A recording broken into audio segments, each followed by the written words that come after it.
വളാഞ്ചേരി നഗരസഭ bud school പ്രവേശനോത്സവം അതീവ വർണ്ണാഭമായ ചടങ്ങുകളോടെ സംഘടിപ്പിച്ചു. സ്കൂൾ ആരംഭിച്ചതിനു ശേഷം ആദ്യമായി നടത്തുന്ന പ്രവേശനോത്സവമാണിതെന്ന പ്രത്യേകതയുമുണ്ട്. നഗരസഭാ ചെയർപേഴ്സൺ ഹസീന വട്ടോളി പ്രവേശനോത്സവത്തിന്റെ ഉദ്ഘാടനം നിർവഹിച്ചു. ക്ഷേമകാര്യ സ്റ്റാൻഡിംഗ് കമ്മിറ്റി ചെയർമാൻ ചേരിയിൽ രാമകൃഷ്ണൻ ചടങ്ങിൽ അധ്യക്ഷത വഹിച്ചു. ബഡ് സ്കൂളിലെ പ്രത്യേക പരിഗണന അർഹിക്കുന്ന കുട്ടികളെ ഏറെ സ്നേഹത്തോടെയും മനോഹരമായ രീതിയിലുമാണ് നഗരസഭയും അധ്യാപകരും ചേർന്ന് സ്വീകരിച്ചത്. പുതിയ അധ്യയന വർഷത്തിലേക്ക് ചുവടുവെച്ച വിദ്യാർത്ഥികൾക്കായി വിപുലമായ പഠനോപകരണങ്ങളും സമ്മാനങ്ങളും മധുരവുമെല്ലാം ചടങ്ങിൽ വിതരണം ചെയ്തു. പ്രവേശനോത്സവത്തോടനുബന്ധിച്ച് വിദ്യാലയത്തിലേക്ക് സമൂഹത്തിന്റെ വിവിധ കോണുകളിൽ നിന്നുള്ള കാരുണ്യ സഹായങ്ങളും എത്തിച്ചേർന്നു. ബഡ് സ്കൂളിലെ കുട്ടികൾക്ക് ശുദ്ധമായ കുടിവെള്ള സൗകര്യം ഉറപ്പാക്കുന്നതിനായി HK അസോസിയേറ്റ്സ് ഉടമ ഹമീദ് സ്പോൺസർ ചെയ്ത വാട്ടർ പ്യൂരിഫയർ പ്രവേശനോത്സവ ദിവസം വിദ്യാലയത്തിന് കൈമാറി. ഇതിനു പുറമെ സാമൂഹ്യ പ്രവർത്തകയായ ബദറുന്നീസ ടീച്ചർ ബഡ് സ്കൂളിന്റെ വികസനത്തിനായി വ്യക്തികളിൽ നിന്നും മറ്റും ശേഖരിച്ച ധനസഹായവും ചടങ്ങിൽ വെച്ച് നഗരസഭാ അധികൃതർക്ക്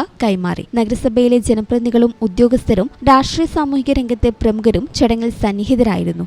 മരാമത്ത് standing committee chairman Ashraf Ambalathingal, വിദ്യാഭ്യാസ കലാകായിക standing committee chairperson Najiya Jamshada, വികസന സ്റ്റാൻഡിംഗ് കമ്മിറ്റി ചെയർപേഴ്സൺ ഷാജിമോൾ, കൗൺസിലർമാരായ നൌഫൽ പാലാറ, റാഷിദ് മച്ചിഞ്ചേരി, PP യഹിയ, ഷാഫി എന്ന മുത്തു, അജിത കൃഷ്ണൻ, ജിയ സദാനന്ദൻ, സുലൈഖ കാരക്കാടൻ, മഹ്റൂഫത്ത് നെല്ലോളി, ബുഷ്ര കുന്നാവ, നഗരസഭാ സെക്രട്ടറി സീന എന്നിവർ സംസാരിച്ചു. തുടർന്ന് രാഷ്ട്രീയ സാമൂഹ്യ രംഗത്തെ പ്രമുഖരായ TK ആബിദ് അലി, രാജൻ മാസ്റ്റർ, അസൈനാർ പറശ്ശേരി, വെസ്റ്റ്യൻ Prabhakaran, Radhamani teacher, Badarunneesa teacher, buds അധ്യാപിക ജസീന, കുടുംബശ്രീ CDS ചെയർപേഴ്സൺ ഹൈറുന്നീസ തുടങ്ങിയവരും ആശംസകൾ നേർന്നു. ഔദ്യോഗിക ചടങ്ങുകൾക്ക് ശേഷം ബഡ് സ്കൂളിലെ കുട്ടികളുടെ മനം കവരുന്ന വിവിധ കലാപരിപാടികളും വേദിയിൽ അരങ്ങേറി.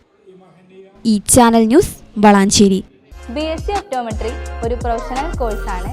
ഇതൊരു പ്രാക്ടിക്കൽ ഓറിയന്റഡ് കോഴ്സും കൂടിയാണ്. ക്ലാസ്സിൽ പഠിക്കുന്നതിനേക്കാൾ ക്ലിനിക്കൽ എക്സ്പോഷർ കൂടുതൽ വേണ്ടൊരു മേഖലയും കൂടിയാണ്. അൽസലാമ ഐ ഹോസ്പിറ്റലിൽ ആവശ്യത്തിലധികം ക്ലിനിക്കൽ എക്സ്പോഷർ നമുക്ക് ലഭിക്കുന്നുണ്ട്. അതുകൊണ്ട് തന്നെ വേഗത്തിൽ പഠിക്കാൻ പറ്റുന്നു, എല്ലാം മനസ്സിലാക്കാനും പറ്റുന്നു. We are very happy to be the part of Al Salama Optometry College.